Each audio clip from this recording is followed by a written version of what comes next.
오늘 이 새벽에 하나님께서 우리에게 주신 말씀은 구약성경 예레미야 21장부터 23장까지의 말씀 가운데 23장 23절 24절입니다.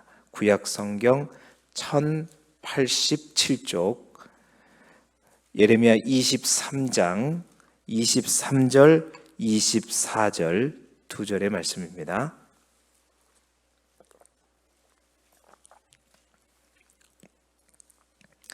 구약성경 1087쪽 예레미야 23장 23절 24절 두 절의 말씀입니다. 예레미야 23장 23절 24절 두 절의 말씀을 우리 함께 한 목소리로 읽겠습니다. 시작. 여호와의 말씀이니라. 나는 가까운 데 있는 하나님이요 먼 데 있는 하나님은 아니냐. 여호와의 말씀이니라. 사람이 내게 보이지 아니하려고 누가 자신을 은밀한 곳에 숨길 수 있겠느냐. 여호와가 말하노라. 나는 천지에 충만하지 아니하냐. 아멘. 오늘은 예레미야 21장부터 23장에 있는 말씀을 가지고 예레미야의 설득이라는 제목하에 하나님의 말씀을 전하도록 하겠습니다. 우리 교재에 나와 있는 포인트 72쪽에 나와 있는 포인트를 함께 읽도록 하겠습니다. 시작. 예레미야는 바벨론에 항복하고 70년의 포로 생활을 달게 받으면서 조상 때로부터 이어온 죄악을 회개하라 간절히 설득합니다. 아멘. 오늘 우리가 함께 본 말씀은 12개의 예언 설교가 1장부터 25장까지 있다고 했는데 그 12개의 예언 설교 가운데 9번째, 10번째 설교의 내용을 담고 있습니다. 21장부터 여러분이 보시는 23장 8절까지가 9번째 예언 설교인데 이 9번째 예언 설교는 이 남유다의 왕들 또 왕가들, 그래서 이제 멸망을 앞두고 있는 4명의 왕들, 유다 왕가에 대한 심판의 예언이 나오고 있고요. 23장 9절부터 이제 23장 마지막 절 40절까지는 10번째 예언 설교로서 거짓 선지자들을 향한 심판의 메시지가 나오고 있습니다. 이 두 개의 오늘 우리가 읽을 예언의 말씀을 읽어보게 되면 이제 남유다가 멸망을 앞둔 20년 동안 그 20년 동안 시대적인 어떤 상황들을 우리가 들여다볼 수 있을 뿐만 아니라 그 시대적 상황 속에서 왕들로부터 종교 지도자들, 백성들까지의 영적인 상태를 우리가 이제 짐작할 수가 있다는 것이죠. 남유다가 왜 마지막까지 소망이 없었는가? 남유다가 왜 멸망할 수밖에 없었는가? 다시 말하면 그 남유다들의 믿음, 남유다의 왕들로부터 거짓 선지자들로부터 모든 백성들에 이르기까지 그들의 믿음 가운데 부족한 것이 무엇이었는가를 분명하게 보여주는 내용이라고 볼 수 있겠죠. 오늘 말씀을 통해서 우리의 믿음 또 우리의 신앙 또한 점검하면서 우리의 믿음과 신앙이 참된 믿음과 신앙으로 세워질 수 있는 복된 이 새벽이 되기를 간절히 소망합니다. 자, 그렇다면 이제 그들에게 부족한 것이 무엇이었는가? 영적으로 뭐가 부족하였는가? 첫 번째는 지식에 믿음이 있어야 합니다. 이 말은 그들이 지식은 있었으나 그 지식에 따른 뭐가 없었다는 거예요? 믿음이 부족했다는 겁니다. 자, 보세요. 21장 1절 2절에 보면 유다의 마지막 왕 시드기야 왕 때의 상황들이 나와 있는데, 시드기야 왕 살룸이죠. 살룸이 아니라 마띠아죠. 마띠아인데 시드기야 왕이 예레미야에게 중보 기도를 예청하는 내용들이 나옵니다. 21장 1절을 보시죠. 시드기야 왕이 말기야의 아들 바스울과 제사장 마아세야의 아들 스바냐를 예레미야에게 보내죠. 자기 대신 두 사람을 예레미야에게 보냈는데 왜 보냈느냐? 2절에 보니까 바벨론의 느부갓네살 왕이 우리를 치니 너는 우리를 위하여 여호와께 간구하라. 여호와께서 혹시 그의 모든 기적으로 우리를 도와 행하시면 그가 우리를 떠나리라. 그러니까 시드기야 왕이 누구에게요? 예레미야에게 대신들을 보내가지고 상황들을 얘기하면서 우리를 위해서 기도해달라라고 부탁하는 거예요. 자, 여러분, 그동안 선지자 취급도 못 받고 맨 눈물로 막 예언을 선포했던 예레미야에게, 그 예레미야를 죽이려고 막 구덩이도 파고 막 감금하고 했던 예레미야에게 시드기야 왕이요, 우리를 위해서 기도해 주라. 그럼 혹시 하나님께서 기적을 일으켜서 그 모든 바벨론 군사들을 다 여기로부터 떠나가게 할 것 같다라고 부탁을 하는 거예요.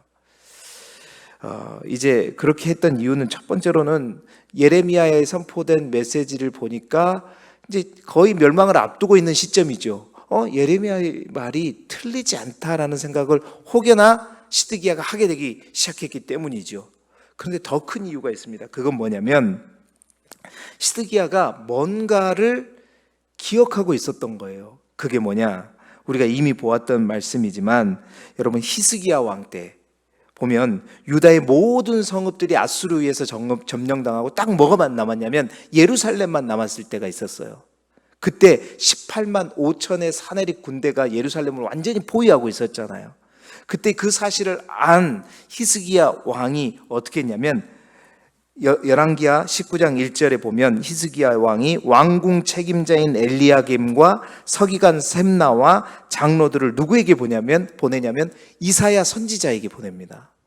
이사야 선지자에게 보내가지고 이 상황들을 그대로 전하게 하고 난 다음에 뭐하라가 이사야 선지자로부터 기도하게끔 부탁을 해요. 똑같은 상황이에요. 바벨론, 지금은 바벨론이지만 그때는 누구였어요? 아수르였단 말입니다. 자, 그 기적, 그래가지고 그 기적적인 사건이 일어나잖아요. 하나님께 이제 기도 부탁을 하자 이사야가 하나님 앞에 기도했더니 하나님께서 이 아수르 군대를 물리칠 것이다 라는 예언을 딱 주심으로써 그 예언이 끝나고 결국 여호와의 사자가 18만 5천의 사내립 군대들을 싹 다 하룻밤에 다 쳤다 하면서 18만 5천의 아수르 군대가 다 멸망되고 아수르 군대가 다 떠나가 버리는 그 놀라운 역사, 그것을 누가 기억한 거예요? 시드기야가 지금 기억하고 있는 것입니다. 그래서 그는 예레미야에게 자기의 사신들을 똑같이 보내면서 이렇게 말하고 있어요. 여호와께서 혹시 그의 모든 기적으로 우리를 도와 행하시면 그가 우리를 떠나리라. 그러니까 하나님께서 기적을 베풀어 주시면 저 18만 5천의 아수르 사내립 군대가 떠나갔던 것처럼 그러한 기대, 그러한 기적을 바라보면서 예레미야에게 기도를 부탁하고 있는, 그걸 기억했던 겁니다. 자, 여러분, 시드기야는 그 영적인 기억들이 있었어요. 히스기야 왕 때 이사야 선지자의 기도로 그렇게 됐었다라는 그 기억들. 그러나 그것이 시드기야의 한계이고 그 당시 유다 백성들의 한계였어요. 하나님에 대한 지식은 있었단 말이에요. 하나님은 그렇게 역사했던 하나님이지, 하나님은 그런 분이시지, 누구보다 더 그 하나님에 대해서 알고 누구보다 그 하나님을 잘 기억해요. 아주 적절한 순간에, 꼭 필요한 순간에, 하나님은 여리고, 저 육중한 여리고 성도 무너뜨리고 저 꽉꽉 막힌 홍해 바다도 갈랐던 그 하나님, 지식은 다 있어요. 다 알아요. 내 인생에 앞이 꽉꽉 막혔을 때 홍해를 갈렸던 그 하나님에 대한 지식은 다 있어요. 근데 뭐가 부족해요? 그 지식에 대한 믿음이 부족해요. 여러분, 이 모습이 우리의 모습은 아닌가? 이 아침에 우리의 믿음을, 우리의 신앙을 점검해 보자는 거예요. 여러분, 세상의 역사와 하나님의 역사는 다른 것입니다. 세상은 지식만, 제때제때 필요한 지식만 잘 우리가 생각해내도 기억해내도 뭔가를 할 수 있지만 하나님의 역사는 달라요. 하나님의 역사는 그 지식만 가지고 되는 것이 아니라 그 지식 위에 뭐가 있어야 돼요? 믿음이 있어야 돼요. 그 지식 위에 기도하는 무릎이 있어야 된단 말입니다. 그 지식 위에 하나님을 향한 확신이 있어야 되는 거예요.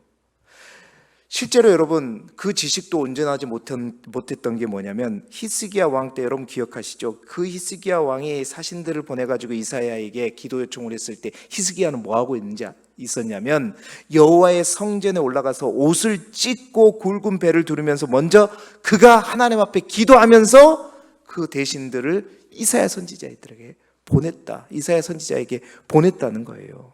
그렇게 중보 기도를 요청했습니다. 자, 그렇게 하고 랍사게로부터 아수르 왕의 최후 통첩의 편지를 받았을 때도 그는 어떻게 했냐면 그 편지를 들고 하나님의 성전에 올라가서 그 편지를 쫙 펴놓고 어떻게 해요? 하나님 앞에 기도하면서 이사야 선지자에게 기도 요청을 했잖아요. 그는 히스기야는요 그렇게 하나님 앞에 기도하면서 무릎 꿇으면서 확신 가운데 나아갔단 말이에요. 그래서 이사야 선지자가 하나님 앞에 기도할 때 주었던 응답이 뭐냐면 바로 열왕기하 19장 20절에 이렇게 기록하고 있잖아요. 이스라엘 하나님 여호와의 말씀이 아수르 왕 사네립 때문에 내게 기도하는 것을 내가 들었노라. 하나님께서 들으신 것은 뭐냐면 히스기야가 그 아수르 사네립 왕 때문에 하나님께 기도하는 것을 하나님이 들었다 말씀하시면서 그 기적이 시작되었던 거거든요.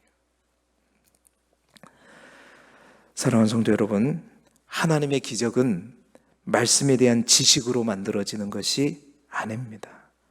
우리가 해박한 성경 지식이 있다고 해서 아무리 우리가 석박사 학위를 가졌을지라도 그래서 그 말씀을 누구보다도 잘 알고 또 기억하고 그 말씀을 누구에게도 잘 가르친다고 해서 그 역사가 일어나는 것이 아니라 그 지식에 믿음이 있어야 된다. 여러분, 지식도 반드시 필요합니다. 지식이 없으면 뭘 믿어야 될지도 모르는 거예요. 그 지식이 반드시 있어야 되지만 그 지식 위에 뭐가 있어요? 기도의 무릎이 있어야 되는 거예요. 하나님 앞에 간절한 무릎이 있어야 되고 부르짖음이 있어야 되고 확신이 있어야 된다는 거예요. 하나님을 알되 힘써 하나님을 알 뿐만 아니라 그 하나님을 안 만큼 더 하나님 앞에 무릎 꿇고 또 그 하나님을 확신하면서 기도하고 성령 충만함이 우리 안에 더해질 수 있기를 소망합니다. 그래서 혹시 바벨론이 떠나가리라가 아니라 혹시 아수르가 떠나가리라가 아니라 반드시 바벨론은 떠나가고 반드시 우리 가운데 있는 우리의 대적 아수르든 바벨론이든 떠나가는 그 놀라운 하나님의 기적의 역사가 우리의 삶 가운데도 있기를 주님의 이름으로 축원합니다. 두 번째로 또 그들에게 필요했던 건 뭐냐면 약속에 순종이 있어야 합니다. 약속의 순종. 약속은 있었으나 그 약속에 대한 순종이 없었다는 거예요.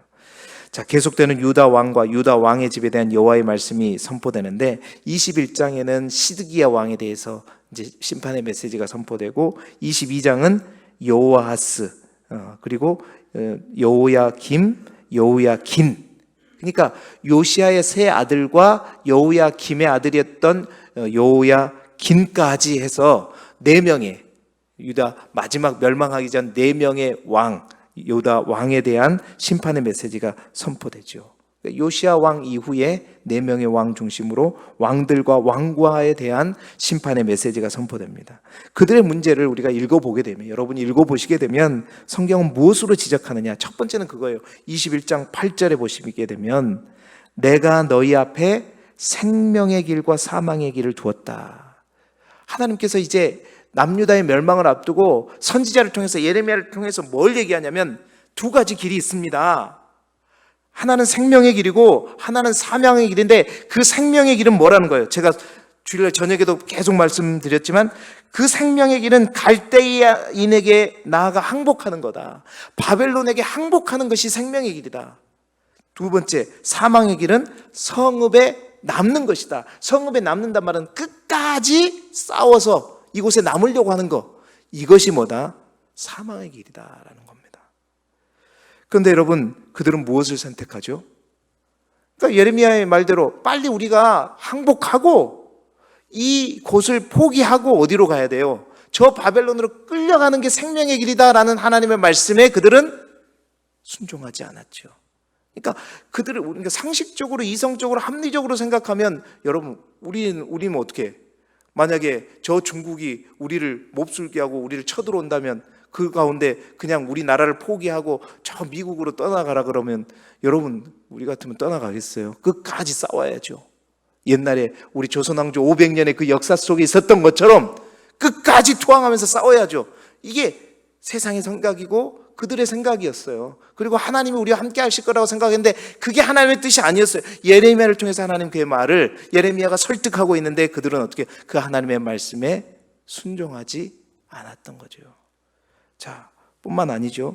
나머지 왕들의 가장 큰 문제들 또한 뭐였냐? 그 왕들의 이제 치적들을, 상황들을 쭉 얘기하면서 결국 보시게 되면 하나님의 말씀대로 왕들이 다스리지 않는 불순종이 죄였다고 성경은 기록하고 있습니다. 그들에게 분명한 약속은 있었어요. 다윗 언약으로 너희의 왕위가 영원할 것이다 라고 하는 하나님의 약속이 있었습니다. 그러나 그 약속만 붙들었지, 그들은 그 약속만 붙들고 안주하고 안심했었지, 그 약속에 대한 이행과 실행과 뭐가 없어요? 순종이 없었다는 거예요. 그걸 얘기하는 겁니다. 그 절정이 누구였냐? 바로 여호야김 때였다.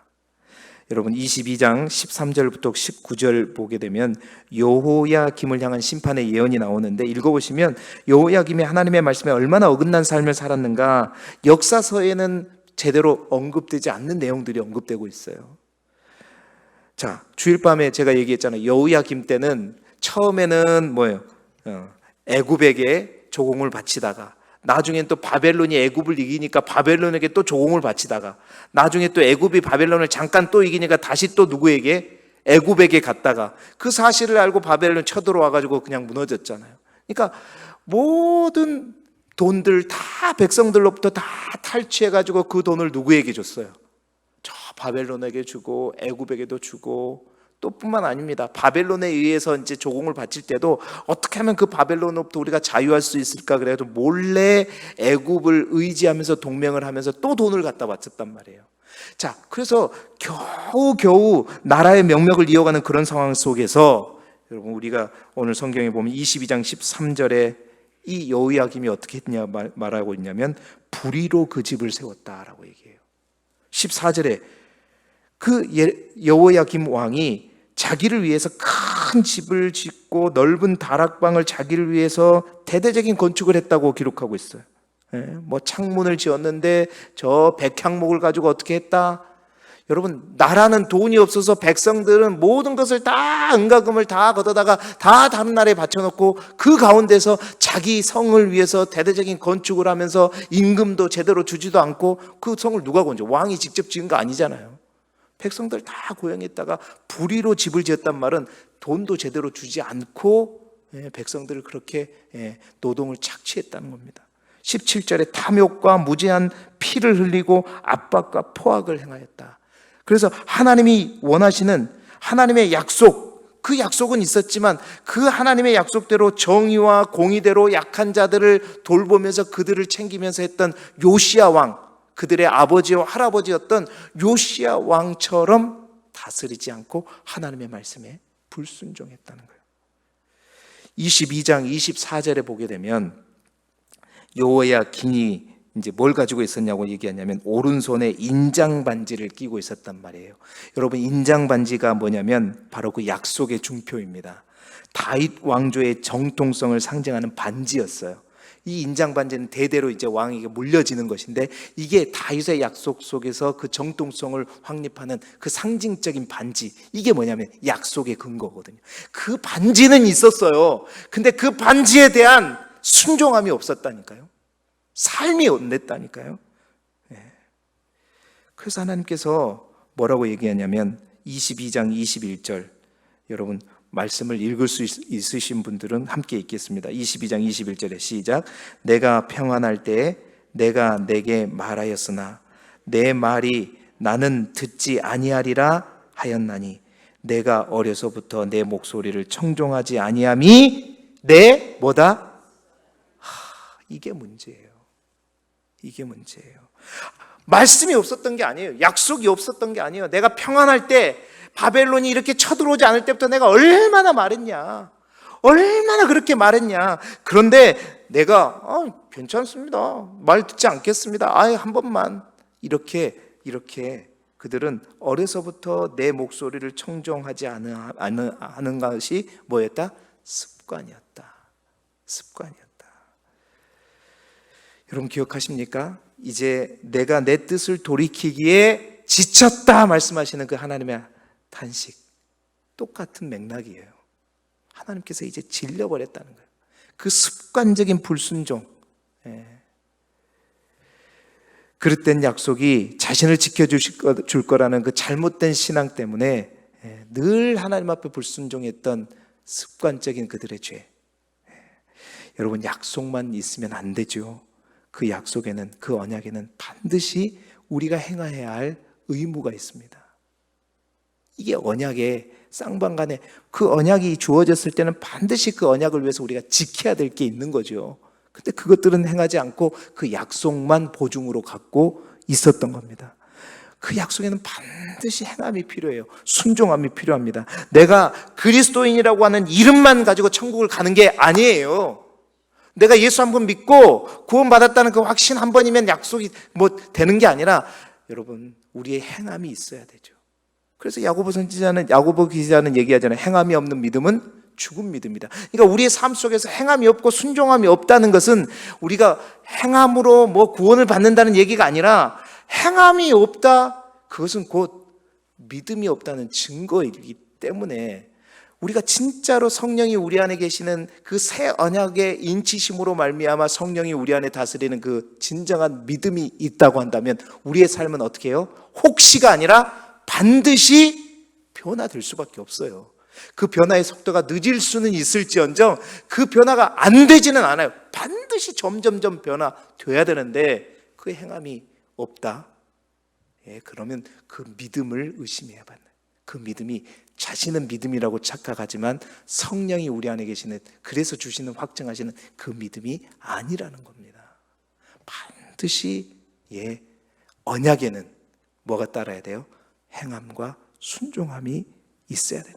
우리가 예수 믿었다고 해서 그냥 빛과 소금이 되는 것이 아니라, 빛과 같이 행하고 소금과 같이 행하는 그 삶이, 그 약속에 순종이 더해질 때, 여러분, 그 순종을 통해서 하나님의 나라가 우리의 가정에도, 우리의 이웃에게도, 내가 살면 내가 속한 공동체에도 펼쳐지는 거예요. 약속에 순종을 더하는 저와 여러분의 믿음이 되기를 주님의 이름으로 축원합니다. 마지막 세 번째로, 말씀에 분명한 뿌리가 있어야 됩니다. 10번째 설교 노행은 그 당시 또 하나의 문제였던 거짓 선지자들에 대한 심판의 메시지가 선포됩니다. 여러분, 이 말씀은 정말 여러분들보다 저가 읽어야 될 말씀이에요. 저뿐만 아니라 하나님의 말씀을 맡은 자들이 읽어야 될 말씀이에요. 그렇다고 해서 여러분이 읽지 않아도 되느냐? 똑같아요. 자, 보세요. 성경은 왜 그들이 거짓 선지자인가? 그들에게도 역시 마찬가지, 말씀이 없는 게 아니에요. 근데 뭐가 거짓인가? 바로 말씀의 뿌리가 거짓이라는 거예요.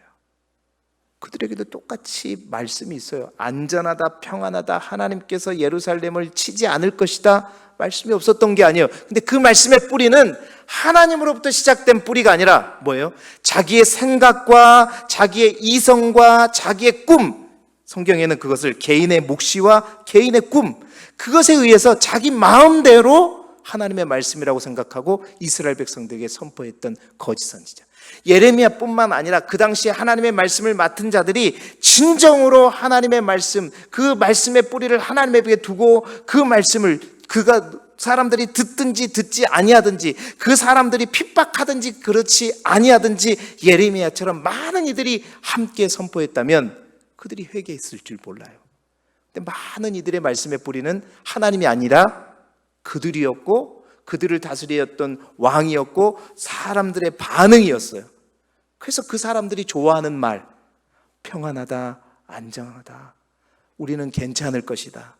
그런데 결국 그 말 때문에 예레미야 선지자가 오히려 하나님의 말씀을 맡은 자, 제대로 그 하나님의 말씀을 들은 자가 거짓 선지자로 그렇게 이제 낙인 찍혀버리는 그런 상황이 발생했던 것입니다. 그래서 23장에는 진짜 하나님의 말씀을 전하는 참 선지자에 대해서 어떻게 말씀을 전하고 있냐면, 자, 그들이 진짜 선지자는 어떻게 말씀을 받고 전하는가? 23장 9절에 보시게 되면 예레미야가 이 거짓 선지자들을 향한 거룩한 하나님의 말씀을 받았을 때 뭐라고 얘기하냐면, 마음이 상하며 모든 뼈가 떨리며 취한 사람처럼 되었다라고 얘기해요. 이 말은 뭐냐면, 정말 하나님의 말씀을, 성령께서 들려주시는 하나님의 말씀을 받은 자에게는 먼저 그 말씀이 자신을 감동시킨단 말이에요. 그 말씀이 자신을 깬단 말입니다. 그게 마음이 상하고 막 모든 뼈가 떨리면서 그 말씀 앞에 자신이 먼저 무릎 꿇게 됐단 말이에요. 저도 말씀을 전하고 준비할 때 정말 하나님이 주신, 성령이 주시는 말씀을 가지고 내 생각이 아니라 하나님의 말씀을 할 때는 그 말씀이 먼저 저를 치거든요. 제가 그 말씀 앞에 엎드리게 되고 먼저 하나님 앞에 기도하게 되고, 하나님 그 말씀으로 나를 먼저 다스려 주옵소서, 그렇게 하고 하나님의 말씀을 전할 때 그 말씀이 진정한 하나님의 말씀이라는 거죠. 뿐만 아니라 23장 18절에 보게 되면, 누가 여호와의 회의에 참여하여 그 말을 알아들었으며 누가 귀를 기울여 그 말을 들었느냐. 그러니까 참 선지자는 뭐에, 하나님께서 뭐라고 말씀하시죠? 여호와의 회의에 참여했다.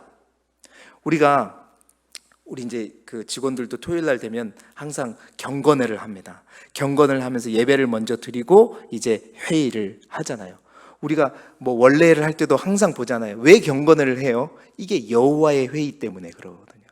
원래의 시작은 경건회로 일부를 하는 것이 그냥 그렇게 하는 것이 아니라, 우리가 함께 모이는 이 모든 회의의 주도자가, 주관자가 누구라는 걸 고백하는 거예요. 하나님이라는 거예요. 그러니까 여호와의 회의에 참여해서 그 말을 알아들었느냐, 이 말은 참 선지자는 항상 여호와의 회의로부터, 하나님의 말씀으로부터 그것들을 시작한다는 겁니다.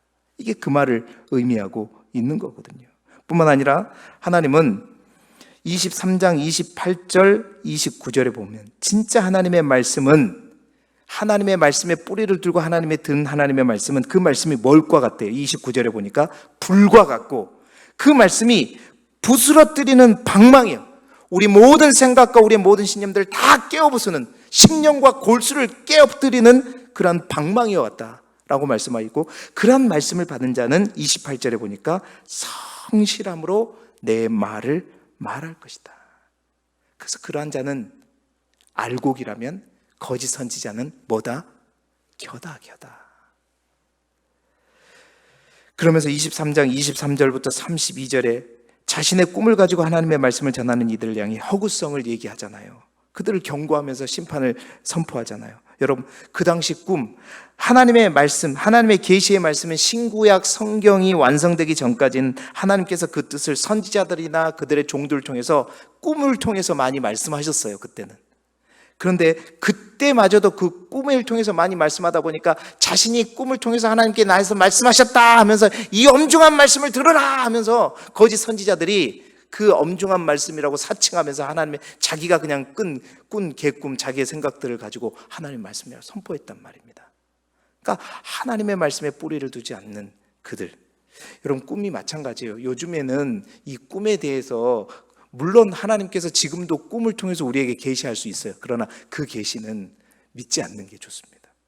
혹시 그게 하나님의 말씀이라는 확신이 들면 자기한테만 적용하세요.